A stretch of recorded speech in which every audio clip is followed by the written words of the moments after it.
Welcome to the Lake District. Behind us we have Coniston and we're on the east side of the lake. We're halfway through our EV road trip. This is absolutely phenomenal. The MG4 XPower. I'm Ben Quirk, welcome to Planet Auto.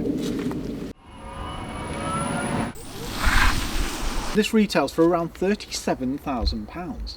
Offers 430 brake horsepower, has dual motors, it's about 200 brake horsepower on the front, 230 on the rear, all-wheel drive and torque vectoring. They've also stiffened the suspension, so made the springs a further 20%, and you do notice it. It's still a comfortable, pliable ride, but you can tell, well, it's made for B roads. I love this. As soon as I got in it and drove it down the road and then put my foot down, I just thought, this is the future of MG. They started with their SUVs, but now they're coming into their own. Things like XPower and also Cyberster. Yes, MG5, ZS, they all suit a need. But essentially, this is what MG started out as. Pioneering automotive. If you like this type of video, why not subscribe to the channel? You just hit the button on the right hand side. It's free and you'll get an alert every time we upload. Also, if you do like the video, why not give it a like? It all helps and it means we can get more cars. Thank you. Now, if you want to know more about the MG4, check out our road trip and our previous review. This is going to focus on XPower and what it brings to the table. It's absolutely fantastic. There's no word of a lie, it's a supercar slayer. It pulls 0 to 60 in 3.8 seconds, has launch control, and you can go in and play around with telematics. But it's also got everything that you got with MG4 as well. And the thing that really amazes me, it still has a 240 mile range. Real world, you're talking, say 210. When we put it on charge last night, it was 214, and then when we got up this morning, it was closer to 220.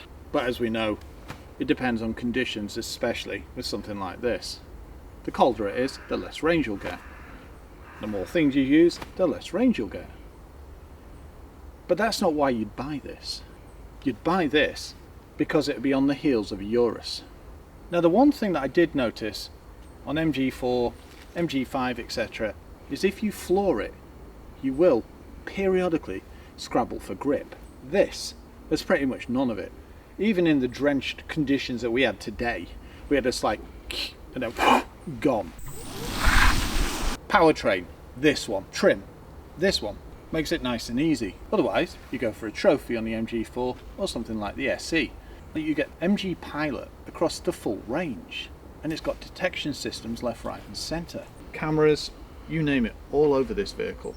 Automatic lights, LEDs, front and rear, high beam assist. It's a really good system. Styling, the same as MG4. I think it looks aggressive. Not everybody agrees with me. But with this massive air down and this front splitter, black mirror caps or more charcoal, the whole ensemble comes together so well. You're admiring it too, aren't you? Now, it would have looked nice with wider wings, but to be honest, it doesn't need it. It's a rather clean and modern look, especially with the new 18-inch wheels. It also gets performance tyres. Rubber comes from Bridgestone, bigger discs, and the covers. Yeah, the brakes underneath are about 2/3 the size. The thing is, this has regen braking, and it'll stop 62 to 0 in around 33.9 metres. That's staggering. Now, there's a few distinct differences, but nothing to really write home about. But I think that's a good thing, because nowhere on this vehicle, bar there, does it say XPower. It looks smart not having roof rails. Yes, you lack the functionality, but I wouldn't want to strap something like a surfboard on there and do a launch anyway. Now, your question is, do I chop my MG4 in for it? Yes, yes, and yes. But every day of the week, I'm going to go for power. And the fact it's got all-wheel drive, it transforms the drive, it really does. Combine that with the weight of the batteries and the powertrain, and it's a force to be reckoned with. 210 miles of range, perfectly fine.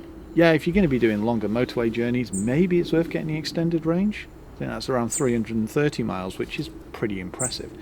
And as far as I know, it's a similar price to this. Power folding door mirrors, blind spot detection, racing green door handles, and keyless entry. Padded area here, There's like some velour classic trim, and you've got your electric windows. Now sadly this will mark, and it would have been nice to see it soft touch, but we've got a car that starts at around 30 grand, so it makes perfect sense. Decent door pocket and a speaker. Sound system sounds pretty good. Climbing in, absolute child's play. The door opens nice and wide, and I don't really need to duck my head. Perfectly fine. And yeah, sadly no grab handle. And I've got an electric seat, but Annabelle hasn't. The thing is, I do have height adjustment. Once inside, it's pretty much the same as the other MG4s. Down here I can control my mirrors and adjust my headlamp beam. Sporty metal pedals and a footrest. The thing about the MG4 is it's nice and open. Solid. That's one question we kept getting asked. Are these solid? Are they decent quality? What's the materials like? To be honest, it's pretty good, especially for the price bracket. I mean, this feels premium. You will find harder plastics, but construction generally, I mean, I can technically wobble the car with that. Wireless charging pad here, and the familiar rotary for the drivetrain. Electronic handbrake, and etched here, MG electric. Now the one thing that staggers me, a bit like the Volkswagens, is once you climb in, that's it, it's active. There's no key turn, there's no push button start. You quite literally put it in drive and off you go. Decent armrest in the centre, and at a push it's wide enough for you and your passenger. Nice slidey door here with a decent storage area. 2 cup holders, and below here we've got USBs and a 12 volt. It looks modern, it's full of soft touches. This is finished nicely. Glossy, also the vents, well they're not dust traps. Nice and easy to operate, left and right, up and down, simple. That's the thing with MG. They've made something that encompasses all the tech and safety you'll need, but they package it in a rather nice way. Yes, sadly there's no rotary for the infotainment system, but you do have proper buttons. And everything works pretty well. Infotainment screen can be a little bit sluggish if it's cold, but compared to the previous version, wow, it's leaps and bounds ahead, massively. You've got the weather, you've got things like Wi-Fi, navigation, Apple CarPlay, Android Auto. Oh look, it's telling me it's a rock slide area. Yeesh. You can then look at charge, discharge settings, energy consumption. You can even turn on intelligent battery heating. And yes, you do have an app. And it's nice and straightforward to bind to the car. And then you can set preconditioning, charge status. That can set drive modes, energy recovery, one pedal mode. So yes, that's new. That wasn't on any of the existing MG4s. Energy saving mode, MG Pilot, convenience, lighting, safety. You can also customize the drive mode for horsepower, steering, pedal force, comfort, normal, sport. Now there's no physical buttons for your regen or your drive mode. However, you do have a favorite system on either side, and what I've done is map driving modes to this one and regen to this one. So I now have physical buttons for the features that I'd use most. Thing is, you can map it to say aircon. To the cluster, very straightforward. I do like this kind of size. You're seeing it more in vehicles like Skoda. You can see your battery percentage, range remaining, which driving mode you're in, and in this bottom right corner you can see when you're putting power into your battery or depleting it. Lights, road sign recognition, speedo, and you can change the format too. Stalks, all good, and 360 camera. So you've got your bird's eye, you can also see your indicator cameras, and front camera, rear camera, cross traffic alert, you name it. All these kind of things that we'll cover in the road trip. At 6'3" and 18 stone, I've got absolutely no problem in the seat. The steering wheel, you've got reach and rake adjustment. Headroom, what's that, about an inch? It's comfortable, it's supportive. Yes, it's not quite as good as the Genesis we had a week ago, but that was a £2 option. The thing is, you get out of it feeling relaxed and refreshed. It's not one of those seats that you sit in and think, oh dear, I don't like this. With the electronic adjustment, you can get it into a position that'll suit. It would have been nice to see an electric seat on this side, but it's all about budget. As it's XPower, I don't think there's a sunroof option. It would have been nice to see some embellishment with XPower, say there, or maybe like the first HS's. Finally, sunglasses holder and auto dimming mirror. Now I'm rather impressed. You will find a little bit of flex in things, and there are a fair few hard plastics. But bear in mind, this is a vehicle that starts around £30,000 with an electric powertrain and gives a decent range. Right, let's take a look in the back. There's a number of buttons on the steering wheel, including adaptive cruise, which is one touch. Love that. You can go through your cluster and you've got telephony. Tremendous steering wheel. Love it. It's nice to see privacy glass because all MGs before 4 didn't have it. Do like the body lines and then the way this juts out and goes into a flared rear haunch. Now obviously with a mega body kit it would have looked the business, but do you really need that as a road car? You're just sticking parts on, Need for Speed style. And with something like this you don't need to. Let's take a look in the rear. The door opens nice and wide, decent sized door pocket and a padded area. Lovely. Hard plastics once again. Yeah, strong. Climbing in. Do have to duck my head just a bit. Once in, I can get my feet under the seats and I've got about an inch of headroom as well. And I've got cool things like smartphone pockets. Decent legroom, considering this is set for me at 6'3". Comfortable supportive seats. Now the one thing that does get me about this is it's dark. Because you've got no sunroof and privacy glass, yeah. Also, there's no rear light in here. So there's not one in the centre or map reading. It'd be nice to see that in, say, the subsequent model. Interestingly, grab handles. Because it's only the driver that doesn't have that. Another thing that I'd like to see is adjustable seat belts. For the front, obviously. When I first climbed in the back of one of these, I expected to have my hair brushing on the roof and also not be able to see very much, but it's perfectly fine. The roof line's here and my eye line's about here. It's very well designed. And even if I lean right back, even with this hat on, I'm not brushing. USB here, and I think that's the storage point.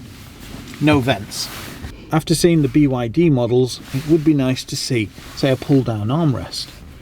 But the likelihood is that kind of thing is going to come in the future anyway. MG are permanently evolving. The other thing is they listen to feedback. If I was doing XPower, I think I'd put some orange emblems and accents throughout. I do like to see touches like that inside. Finally, ISOFIX points and airbags around the vehicle. Let's take a look at the back. The seats don't slide or recline, but you wouldn't expect it on this class of car anyway. And this, it's a nice angle, so it's comfortable. Styling at the rear, you're either going to love it or hate it. I love it. I like the way this juts out with the addition of the racing green and the black. It's not the biggest back window. The thing is, you've got a camera, so you're all good. This, love it. Especially with the red line that, very cool. It's like something off Doctor Strange. And these light bars, and they are fully LED. The design is, it is out there, but I think it really works, especially with the rear diffuser styling and the combination of colours. The thing that really gets me is the fact it just says MG4 electric. There's nothing to say I've got 430 brake horsepower. There's not even like a simple moniker there saying XPower. This is 100% sleeper from behind. More MG pilot at the rear too. Cross traffic alert, and it'll give you a beep, and it'll also stop the vehicle if it thinks you're too close to, say, another car or a lamppost, etc. It's got mitigation and collision detection systems, cameras, etc. all over this vehicle. That's why we took one of these on an 800-mile road trip to Scotland, to prove that an electric car can do these jaunts that you want to do, go on holidays. It's all very, very possible. No power tailgate. Didn't expect one, to be honest. It's covered. There are vehicles out there that this isn't covered. Now, yes, this could have been trimmed, but to be honest, it's a bargain electric car. Where did you draw the line? Minimal boot lip and nice and easy to load. And if you've noticed, it's a dual level floor. So if I lift that up, I can completely eliminate the boot lip. Light, and there's a shopping bag hook. Home charger here. And we've got a Type 2 as well. Quite easily get a couple of weeks worth of shopping in there. And say 2 suitcases. Lift up the floor, inflation kit, storage areas on the left and right. And to be honest, it's not a bad sized boot, especially when the floor's lower. Removing the parcel shelf, little string loops, nice and simple. And to release, just pull towards and it just pops out. To drop the seats, quite literally, push this forward. And okay, my jacket's under there, but apart from that, it's virtually flat. And you've got very little gap here. And if you raise the floor, it's a flat loading area. I'll quite easily get my electric mountain bike in there, but I may have to remove the front wheel. The charging flap's located here. Push, and I heard that ping too. Nice and easy to see how much charge you've got. So, rough guess, 3/4 of the charge. Now when you plug this in, it starts strobing green, and then when it's full, it'll be all 4 bars green. Relatively sturdy hinge, does everything it needs to be honest. When it comes to charging, it'll charge up to 140 kilowatts. And to be honest, I think that's pretty quick for something like this. They did start out at around 75, I think it was, with the ZS. Type 2, on say a 7 kilowatt wall box, you're talking 10 to 100% in around 5.1 hours. Charging with a rapid 150 kilowatt, 10 to 80%, around 35 minutes. Now I'm stood on the chilly banks of Coniston and I've just remembered, I've got heated seats and a heated steering wheel. That's going to be a joy to drive home. Thing is, they are operated through the screen, but it's relatively straightforward. Let's take a look under the bonnet. To open, slide this right. No frunk. It's nice and easy to see where you top up your fluids. We've certainly encased everything. And look at this for a strut brace. Nice. Not the heaviest bonnet either. Nice. Welcome aboard the new MG4 XPower. Because it's all-wheel drive and it's got things like torque vectoring, it can put the power down. And it's got launch control. So we charged up last night, we've got 100%. Because it's a milder day, we had 214 last night. Today we've got 225 miles. This can put the power down without any spinach. Well, you can tell it's stiffer, can't you? Yes, you can. But it's not bone jarringly so. Oh no, it's about 20% stiffer springs, I think. Yeah. Which is enough to make it more engaging on a back road, but not so it's like, say, a Type R. Mm. No, it's still very comfortable. Yeah. This is normal mode.